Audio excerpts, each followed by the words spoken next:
Most traders see a pattern on the chart and they enter immediately. They see a wedge forming, they sell. A double top appearing, they short. A flag breakout, they buy. And most of the time, they lose. Not because the pattern was wrong, but because the pattern was in a wrong location.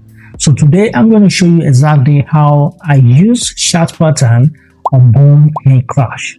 And that one rule that changed everything about how I trade chart patterns.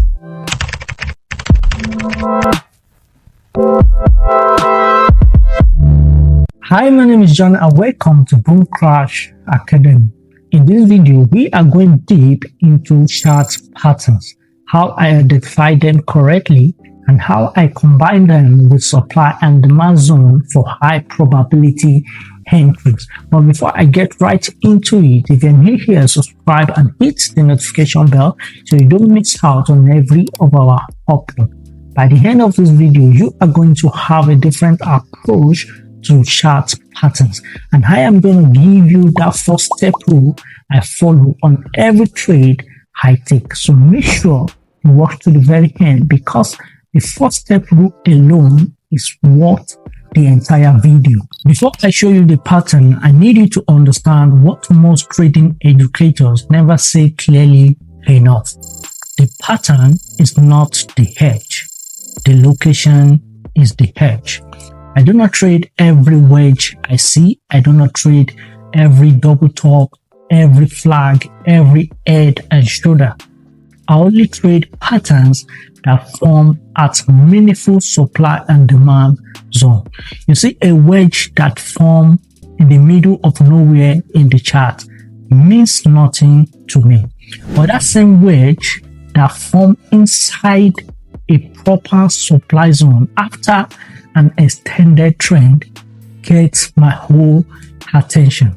Location matters more than the pattern itself. Always. My favorite pattern on BoomCrash is wedge, the rising wedge and the falling wedge.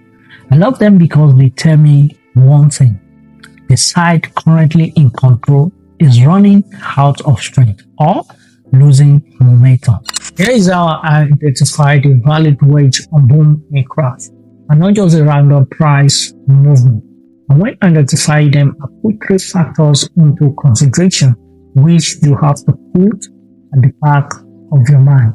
The first factor is that I must have a respected touches on both trend line. I use a marking out wedge.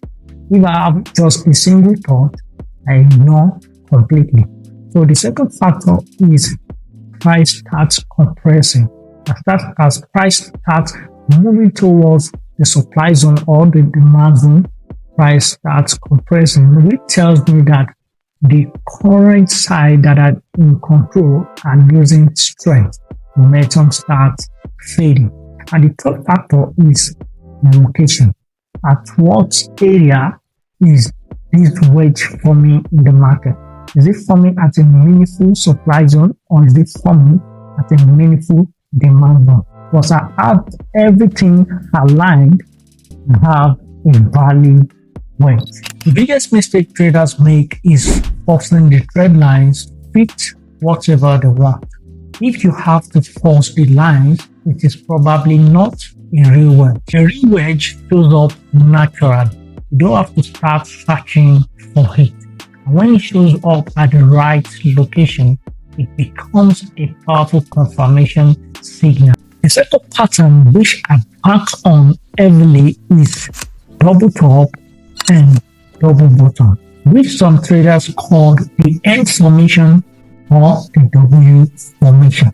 This is one of my highest confidence reversal setup, especially if it forms at supply or demand zone. Now, here is how the double top works out for me. So once I identify a big push upward at a meaningful supply zone, which I have the first top in the market, and I have the price forming a higher low, then price push back to that same supply zone forming the second top in the market. So what I now look out for is the breakthrough of the higher low in the market. So once I have that, I have my neckline form for the pattern, and I have a test of the pattern. Then we took the trade. But before taking this trade, apparently you have the information from out for you, which is the double top. But now we have to check the location of this pattern before we can take the retest here to confirm that the double top pattern is intact and valid for us. So what we do is that we mark out the neckline to point out the price of the neckline and at the same time price of the double top. So what we do now is identify them. For the double top, you have the 17307 and you have the neckline with the 16465. So what you do now is check the chart history to see if this price are on a valid level or a solid level. And apparently, as you can see, we have the neckline already formed as a solid demand zone in the market. And if you look at the neckline as well, it has already formed a solid demand zone as well, which, looking at this clearly, you can see you have an inverse head and shoulder pattern here. So like I said, the location is the head and not the pattern you are spotting in the market.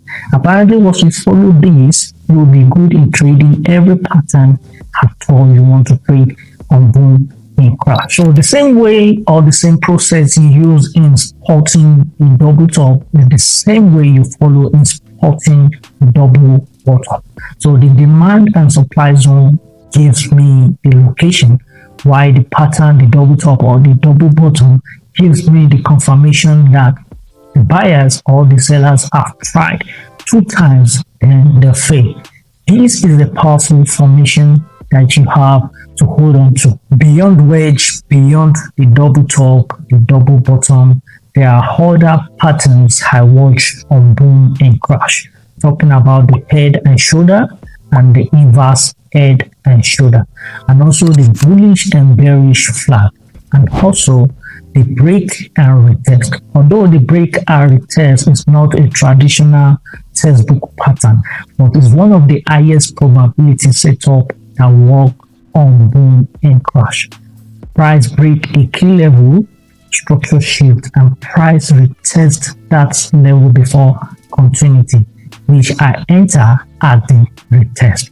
But remember, all this pattern doesn't work or doesn't make any sense to me if they are not forming on a major supply and demand zone. Location first always. Now here is the rule I follow on every trade I take. 4 steps in this exact order every time. Step 1, zone. Identify the supply or demand zone first. Where is the meaningful level on this chart? Step 2, pattern.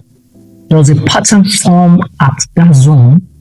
Wedge, double top, head and shoulders, flag, break and retest, or any kind of pattern you want to trade. Step 3, confirmation. Wait for the market to confirm a rejection candle, a structure break, a neckline break. Do not enter on the pattern alone. Step 4, entry. Only after zone, pattern, and confirmation align, then enter the trade. Zone first, pattern second, confirmation third, and entry last. This sequence are non-negotiable for me. If you skip any of this step, you are no longer trading the secret point methodology, but you are just gambling. Chart patterns have the third layer of the secret point methodology. First, you read the structure. What is the mood of the market? And secondly, you identify the supply and demand zone. Where are the meaningful levels in the market? And then you look out for the pattern confluence in this zone. The wedge, the double top, the flag, to break and retest, and then and only then you enter. In the next secret point video, we are combining these three layers: structure, zone, and pattern. And I'm going to show you how the confluence creates the secret point entry. So subscribe and hit the notification bell so you don't miss it. And if you want this setup already identified for you, the entry zone, the pattern confluence, and signals marked out for you before the market moves, my valuables community is widely open. And to have access to that, the link is in the description. My name is John, and this is BoomCrash Academy. Stay disciplined, stay profitable. And if you missed the second layer where I talked about how I identify the meaningful level of the supply and demand zone in the market, watch next now.